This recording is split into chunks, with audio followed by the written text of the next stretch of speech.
রাধে রাধে বন্ধুরা।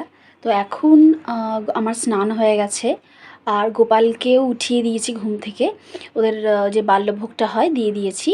তো এখন আজকে আমার ইচ্ছে আছে যে ওদেরকে চন্দন দিয়ে আর একটু বেসন দিয়ে ভালো করে মাখিয়ে স্নান করাবো, কারণ ওদের গাটা একটু ময়লা ময়লা লাগছিল। তো আজকে সেই স্নানটা করাবো, সেটাই তোমাদের সাথে শেয়ার করব। তো দেখতে থাকো। তো দেখো, ঘটিতে জল, উষ্ণ গরম জল আর তুলসী পাতা নিয়ে নিয়েছি। আর এই পাত্রে আমার গোপুসোনাকে বসিয়ে দিয়েছি, কিশমিশকে। আর এরপর চন্দন দিয়ে ভালো করে গাটা ভালো করে মাসাজ করে দিলাম। এরপর দিয়ে দিলাম বেসন, আর বেসন দিয়ে ভালো করে গাটা রগড়ে দিয়েছি। তো দেখো কী সুন্দর ঝকঝকে পরিষ্কার লাগছে। এবার কাজু আর বরফিকেও ঠিক ওইভাবেই আমি স্নান করিয়ে দিচ্ছি।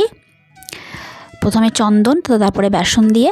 তো দেখো ওরা খুব সুন্দরভাবে সেজে গুজে বসে পড়েছে। ভিডিওটা ভালো লাগলে অবশ্যই এটা লাইক করে দিও বন্ধুরা। রাধে রাধে।